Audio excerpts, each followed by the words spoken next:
Hey guys, so we are at video 2 of the pregnancy Q&A. So I am now 14 and a half weeks along, so it's been a long one since the last video I did at 7 weeks.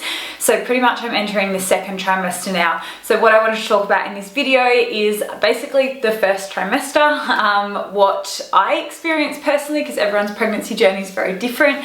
Maybe the things I was a little bit shocked about, maybe the things that kind of did go according to what I thought pregnancy-wise, how my body's changed, all of those sort of things, and probably things that I learnt along the way. I don't claim with any of these pregnancy videos to be an expert. I am a first-time mum, although I am a health and fitness professional. I'm a qualified nutritionist as well as sports scientist. So I've worked with hundreds of pregnant women over the years. So from a training and exercise standpoint, I'll be doing some more videos on that separately. But I guess these first few videos are just kind of about the personal journey with it. And I just wanted to say I appreciate every single person who commented on the first pregnancy video. I know it had been a while since I'd uploaded anything on YouTube, and I really appreciate all the kind comments and emails and things that I had from it. I really appreciate you guys for engaging, commenting, all of those things, because it motivates me to do more videos. So with that being said, let's get into it. So I've had a few questions on Instagram that I thought I'd answer on here also. So I'll go through a few of those. So basically, the first trimester, as I said in the last video, I don't think I'd been very sick at that point. I'm pretty sure the sickness for me really kicked in about 6-7 weeks, and then it basically progressively got worse up to around pretty much still going on. Probably I would say the weekend just gone, so at 13 weeks, I was probably one of my really bad weeks. So one of the things that's been the biggest shock for me with the pregnancy so far has been getting really sick. Now, when I say sick, I haven't been physically vomiting that much. I think I've only vomited twice, but I have been so nauseous. How can I explain it? A good way to explain it would be, you know, when you're hungover and you kind of want to eat because you think it will make you feel better, but then you're worried if you eat it'll make you vomit. That's pretty much how I felt for the last 8 weeks. So appetite's been really low. Because I haven't been eating a lot, I feel like my stomach shrunk, so when I do eat, it's been quite small portions. So it's actually I've actually kind of gone the opposite. I thought with pregnancy I'd just be like gaining weight like crazy, and I've actually lost about 4 kilos in the first trimester. The doctors haven't been too concerned. I had a little bit of still have body fat to lose, so it's not like I'm undernourished. If say you're very slim, or say anorexic, malnourished, and you got pregnant, then it's more important for you to gain more weight. So your weight gain during pregnancy is a bit dependent on where you start off with going in, but the doctors have said now that I'm going into the second trimester, we want to see that weight start to trending back up, and it actually has already the last few days, and I've actually felt my body grow and change a little more now that we've already hit that second trimester. So we basically have had 2 scans since the last video I did. We had one at 9 weeks and we had one at 13 weeks. So the 9-week scan came back all good. The baby's heart rate had increased. They did the 2 scans quite close together because they were fearful that we had that ectopic pregnancy that I was talking about, but the heart rate came back all good. And around that 9 or 10 weeks is really where you want to see a good strong heartbeat. So the heartbeat at the 9-week scan was 155, and there's a lot of correlation saying high heart rate girl, low heart rate boy. Ours was kind of in the middle, so it was really hard to tell. So generally girls are more like in the 160s and boys kind of the 140 to 150. So we're 155, so we're kind of like much of a muchness. At that point, because I want to talk a lot about the gender, we thought it was a boy. We had been calling baby a boy pretty much the whole time. We had boy names and girl names prepared. We're super organized people, I think, because we've wanted this for so long. We have been really organized, and a lot of people have teased me and been like, how are you so organized? How do you already have clothes and nursery ideas and baby names? It's because I've always wanted to be a mum, and I've always had these ideas, and I don't think there's anything wrong with that. We also, as you would have seen in the last video, had 2 miscarriages. So we already started to plan things when we got pregnant the last few times. So this 3rd time around, we're already really organized in that sense. So anyway, some of the signs and symptoms. I was about 50-50 with signs and symptoms. Some of them pointing towards girl, some of them pointing towards boy. So we didn't really know, but I don't know why, but I just thought it might have been a boy, so did my partner. Everybody else around us thought it was a girl.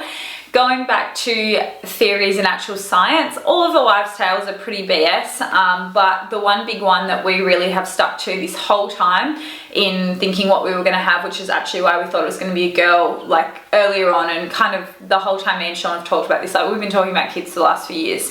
So me and Sean both have naturally high testosterone levels, and a lot of the time that correlates with faster swimmers, which means girls. So a lot of the time it comes from the male genes. I also have naturally high testosterone as a female. So those two correlation, we kind of knew we were going to have a girl. So surprise, we are having a girl. So there's one more colour of whatever the gender is, if the cupcake lady did it right. If she didn't, someone knows the gender. So grab your cupcake, take a bite, show it here. Oh. And the pink one, there's a pink one.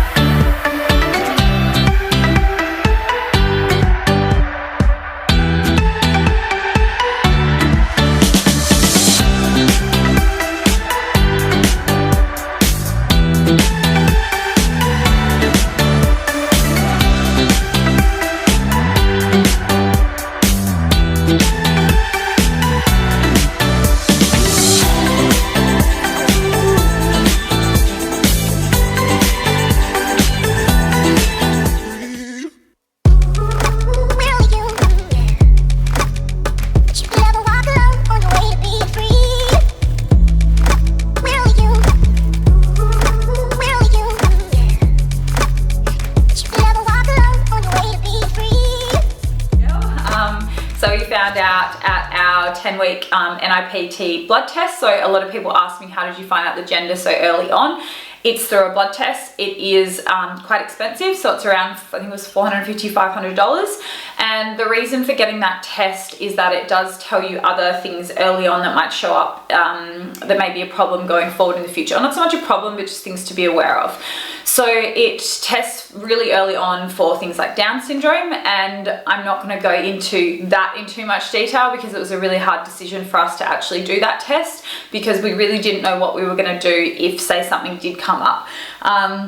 Luckily we didn't have to bridge that, but me and Sean did think about it in a lot of depth prior because it's a really hard thing for a lot of people to think about, which is why a lot of people don't get that test done. Now for us, we hadn't really made a call either way, but we knew that no matter what we were faced with, we would rather be prepared. So that is why we had it done, just so that we can be better prepared as parents. So anyway, we had that test done. The doctor, we didn't know the gender at the actual test. We wanted to keep it a secret and do a small gender reveal with some of our close friends and family. So I got the doctor to tell one of my best friends, Summer, what the gender was. And then she organised some things to help us with that. And then she was the only one at the gender reveal that knew that it was a girl. So yeah, it was a bit of a shock. I actually had to take a little bit to get my head wrapped around it because we had been thinking it was a boy the few weeks before that, which I have no idea why because we always knew it was going to be a girl.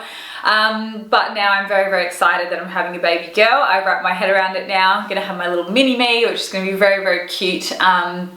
And Sean's really excited, so we are both pumped. We wouldn't have cared either way, but of course we definitely do. We would love to have a little boy down the line. But if we don't get that, it's not meant to be. So that's kind of how you have to roll with this whole pregnancy journey. You've just got to think, look, things happen for a reason. If it's not meant to be, it won't be. There's going to be complications. There's going to be hardship. There's going to be struggles. There's going to be highs and lows, and you just kind of got to roll with it rather than letting it really bring you down, much like us going through those miscarriages. So anyway, going forward from here, first trimester, we had that 9-week scan, then our blood tests at 10 weeks. Then we met with our midwife and doctor. So we're going through a local sort of midwifery doctor program here and through the public health system. Then we had our 13-week scan, which was last week. That was so overwhelming with joy and excitement. I was crying. Sean was very close to crying. He'll say he wasn't crying.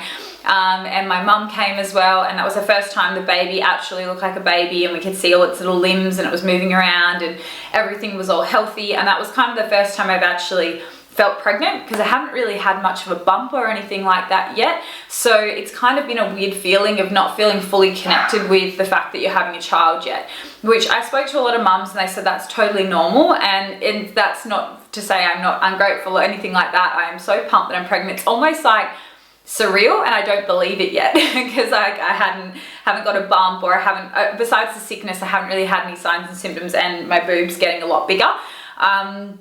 So other than that, yeah, once we saw that scan, I was like, wow, that's actually inside of me. So the baby at the moment at 14 weeks is about the size of a beetroot or a kiwi fruit.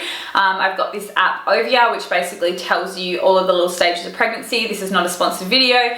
And then I've also been using the Flow app, which I was using through my fertility as well, and ovulation and menstruation. So I use those two apps because it kind of tells you a few different things and shows cool pictures. So they've kind of been the apps that I've been using throughout the pregnancy so far.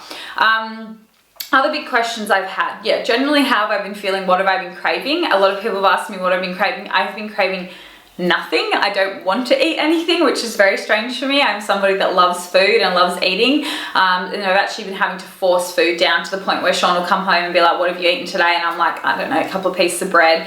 And he's like, okay, we need to get you something. And I thought I would be this super healthy, you know, mum that only ate unprocessed foods throughout her pregnancy, fed her baby all of these amazing nutrients as a health and fitness professional, and that just hasn't happened. When I say I can't eat a vegetable, I literally can't eat a vegetable. It makes me want to gag. So coming from someone who used to eat like 2 salads a day, that's been kind of hard to get my head around, and worrying about the baby getting nutrients. But I've spoken to the doctor, all totally fine. I'm probably taking more supplements than usual to supplement those missing nutrients like zinc and magnesium and B vitamins, but other than that, she was like, don't worry about it. We have been juicing a lot of vegetables because I'm able to drink the liquids, and that seems to be okay. So at least I'm getting the nutrients even though I'm not getting the fiber, and that's totally fine. And I've been doing my absolute best. The one thing that I have been able to keep down is fruit, so that's been amazing. I've been eating a lot of fruit and then getting in a lot of nutrients from there. And protein's been a bit of a struggle. So my diet lately has been pretty much an all carb diet, but at the end of the day, I'm just trying to get calories in. So I'm not being pedantic with macro tracking or anything like that. I'm being conscious of what I'm putting in my body. I'm loosely tracking calories and trying to get in at least 1,800 to 2,000 calories a day.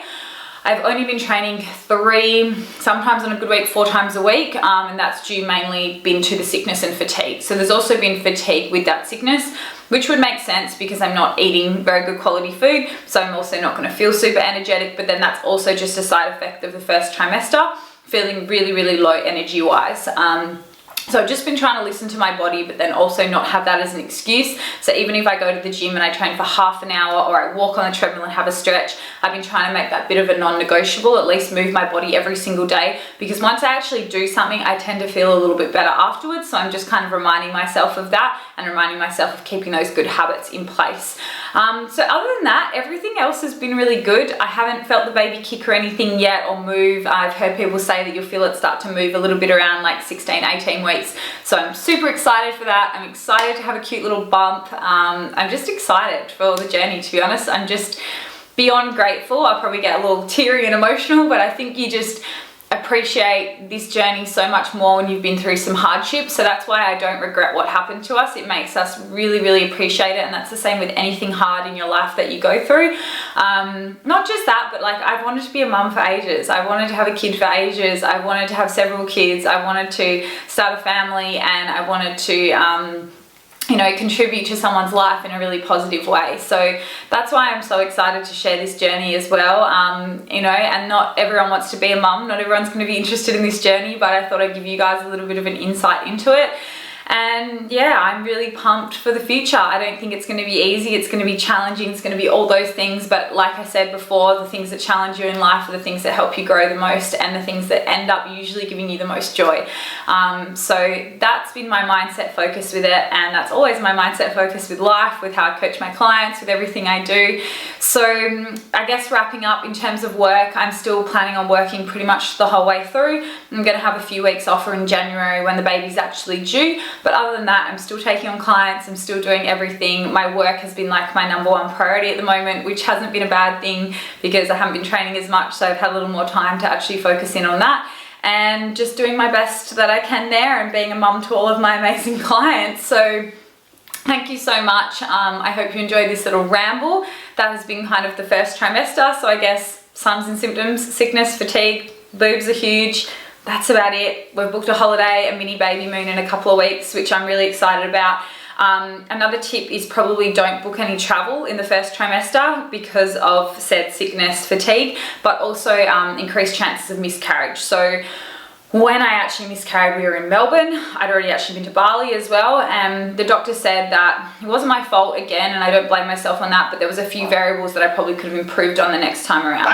So not traveling for the first 8 weeks, cutting out caffeine, all of those things. So I haven't had caffeine in like 5 months from somebody who loves coffee, but you just do what you got to do when you have a kid. So, Buffy! Dog's barking.